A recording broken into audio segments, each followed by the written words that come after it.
Halo sahabat inovasi, jumpa bersama saya Irni Novita dari Badan Litbang Provinsi Sumatera Selatan dalam acara One Day One Innovation. Satu hari, satu inovasi, tiada hari tanpa inovasi. Sahabat inovasi, saat ini inovasi menjadi sebuah keharusan. Dunia terus berubah, maka kita harus adaptif dan inovatif. Untuk menginspirasi, kami hadir dengan para inovator hebat dengan inovasi-inovasinya dalam acara One Day One Innovation. Sahabat inovasi, sejatinya ikan merupakan sumber protein. Tetapi apakah Anda pernah berpikir bahwa sampai untuk kita nikmati ikan tersebut melalui proses yang panjang. Artinya dari pembibitan sampai bisa dipanen untuk dikonsumsi. Nah, dalam hal ini tentunya banyak sekali hal-hal yang harus dilaksanakan atau dilakukan jika ingin ikan tersebut dapat kita konsumsi. Misalnya dalam hal penjernihan air atau pembersihan airnya. Terkait dengan pembersih air kolam ikan, di studio podcast kami telah hadir adik kita Dwi Fajar Aulia dari SMA Negeri Sumatera Selatan dengan inovasinya alat pembersih air kolam ikan. Apa sih bagusnya atau uniknya dengan adanya alat pembersih ini? Langsung saja kita sapa adik kita Fajar. Selamat datang Fajar di acara kami One Day One Innovation. Baik, terima kasih banyak Bu karena telah mengundang saya di kesempatan kali ini. Baik, bagaimana kabarnya hari ini? Alhamdulillah, baik Bu. Baik ya. Bagaimana dengan proses belajar mengajar? Untuk proses belajar mengajarnya itu sudah baik Bu, lancar. Sudah Tatap muka, tatap muka sudah. 100% ya? Iya Bu, Nggak ada lagi daring ya? nggak ada Bu. Oh baik. Fajar, inovasinya adalah alat pembersih air kolam ikan. Nah, ini apa sih yang melatar belakangi sehingga Fajar gitu ya tertarik untuk membuat inovasi ini? Jadi untuk latar belakangnya sendiri, kami mengamati dari lingkungan sekitar karena terdapat banyak pembudidaya ikan yang memiliki permasalahan yang sama, yaitu turunnya mutu air. Dan penyebab dari turunnya mutu air tersebut bisa dikarenakan karena sisa pangan atau feses ikan. Nah, tadi kan kamu bilang turunnya mutu air gitu ya, sehingga produksi pangannya gitu ya, produksi ikannya menurun gitu kan ya. Nah, apa sih langkah yang kamu lakukan atau setelah kamu melihat turunnya mutu air ini terbersit untuk menciptakan alat gitu ya? Jadi karena permasalahan tersebut, saya berinovasi untuk membuat alat penjernih air kolam dengan metode filtrasi atau resirkulasi. Nah, kenapa harus ikan nila gitu ya? Apa nggak bisa ikan jenis lainnya? Saya mengambil ikan nila karena di daerah saya lebih banyak terdapat ikan nila. Sebenarnya bisa juga ikan yang lain seperti ikan lele, ikan mas, dan lain-lain. Gitu ya. Nah, bagaimana sih fungsi atau cara kerja alat ini sehingga dia membersihkan dengan filtrasi? Jadi di dalam alat penjernih air ini terdapat 5 chamber.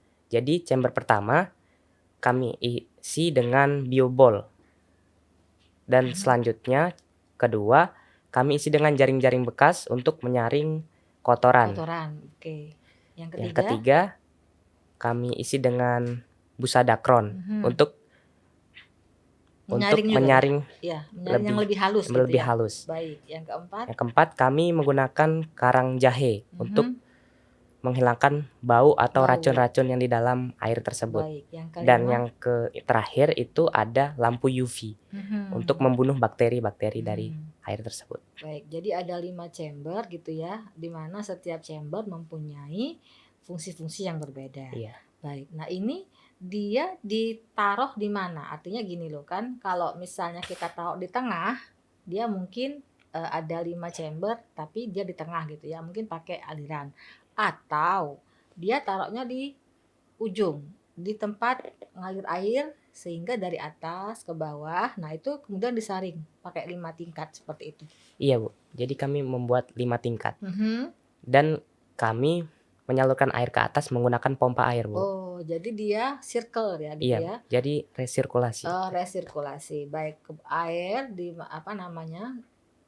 masuk ke setiap chamber, Iya, kemudian diresirkulasi lagi ke tempat yang semula gitu iya, ya. Bu.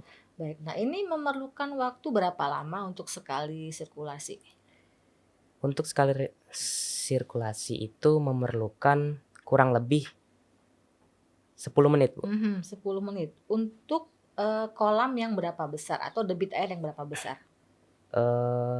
Mungkin 3 meter kubik, Bu. 3 meter kubik itu 10 menit. Iya, Sudah semuanya teresirkulasi resirkulasi kembali? kembali. Baik.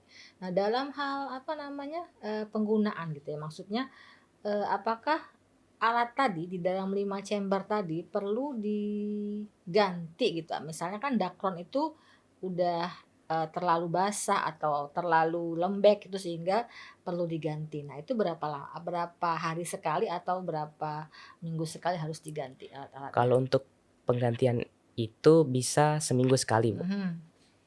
Untuk dilihat Iya, karena mungkin sudah, eee, penggunaannya terlalu aus ya iya, Bu. barang-barang tadi, baik.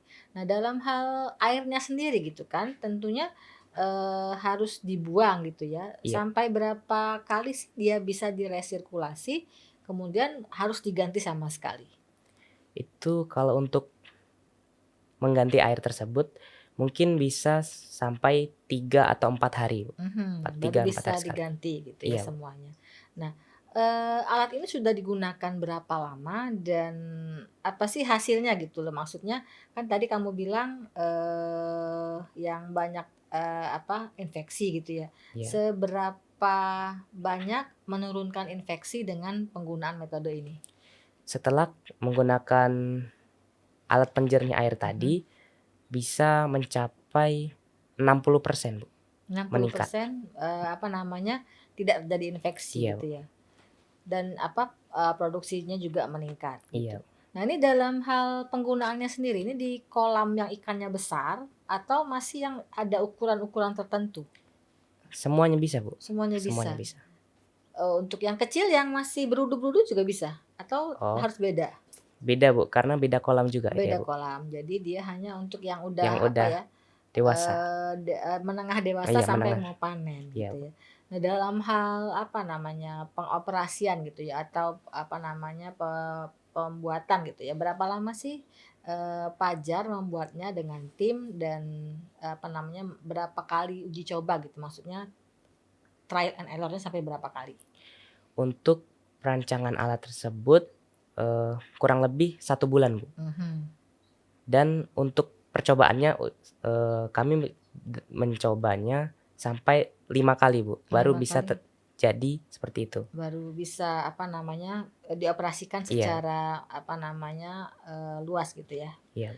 Nah dalam hal penemuan ide gitu ya, harus pakai dakron, harus pakai ini tuh, karena ide atau memang sudah pernah baca atau memang ada tim yang memberikan saran-saran?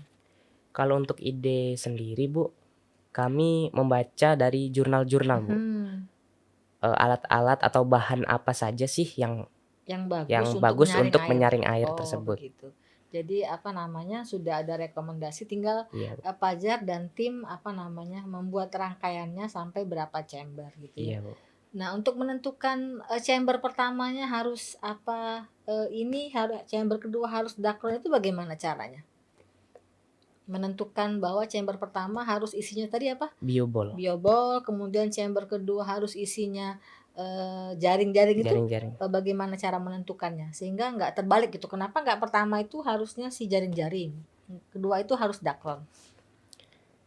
Jadi karena biobol itu sebagai tempat mikroorganisme berkembang Berkembang biak. biak. Oh, jadi itu saringan yang pertama Iya, gitu Bu. ya?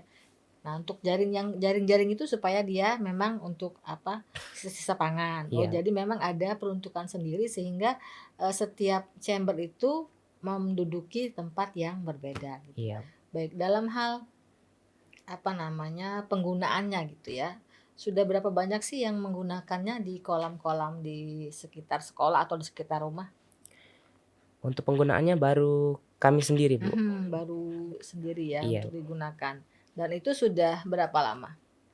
kurang lebih sudah hampir 1 tahun, Bu. Dan apa namanya, sampai sekarang hasilnya juga lumayan bagus ya. Iya, Bu. Nah, apa maksudnya gini, ketika melaksanakannya itu dengan tim gitu kan, dengan Iya, Bu. teman-teman. Nah, adakah sih teman-temannya memberikan masukan harus ditambah apa, harus supaya si penjernih ini tetap apa namanya, berfungsi gitu? Untuk saran-saran Mhm. juga mungkin cuman dari pe penempatan Mhm. ember tadi, Bu. Oh, chamber-chamber Chamber-chamber tadi. tadi, Bu. Oh, jadi apa namanya, mungkin bisa ditukar-tukar gitu ya. Iya, Memang udah pernah ditukar-tukar ya tempatnya? seben awalnya kami membuat chamber tersebut sama rata, Bu, tidak bertingkat. Tidak bertingkat. Ternyata tidak Tidak menguntungkan ya. Karena kan lebih efisien jika dia airnya ya, iya, karena air itu kan bertingkat. semuanya menurun gitu. Jadi dia kalau pakai tingkatan dia mungkin lebih tersaring semuanya Iya, Bu. gitu ya.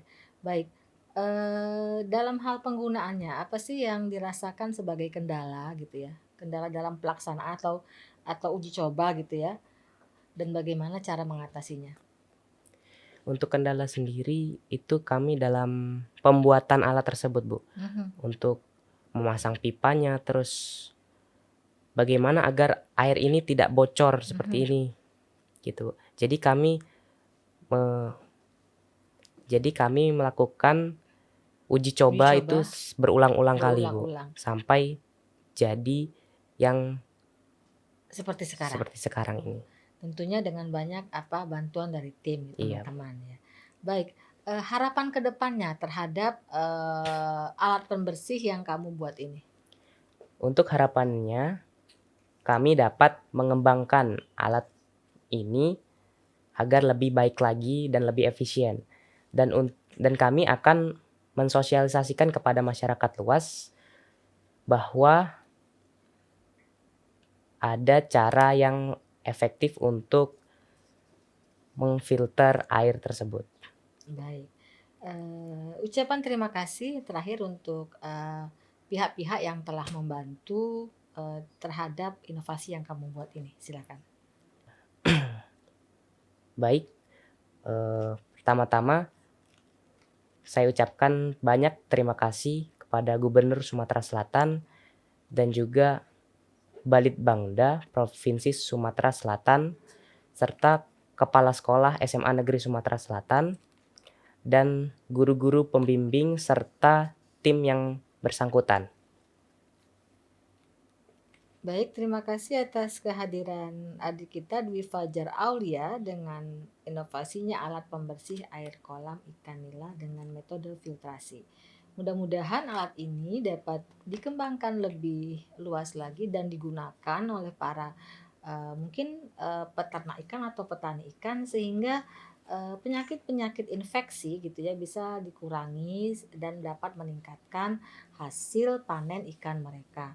Dan mudah-mudahan dengan adanya alat ini pun dapat meningkatkan produksi ikan sungai ataupun ikan tambak di Sumatera Selatan. Untuk informasi lebih lanjut, Anda dapat memberikan komentar, like, and subscribe di YouTube podcast kami One Day One Innovation. Jangan lupa kita juga punya jurus 4S, setiap orang adalah inovator, setiap masalah peluang inovasi, setiap solusi harus sinergi, dan setiap inovasi harus konkret hasilnya. Nantikan kami di YouTube podcast kami yang tayang setiap hari. Sampai jumpa di acara selanjutnya. Salam Salam inovasi. inovasi.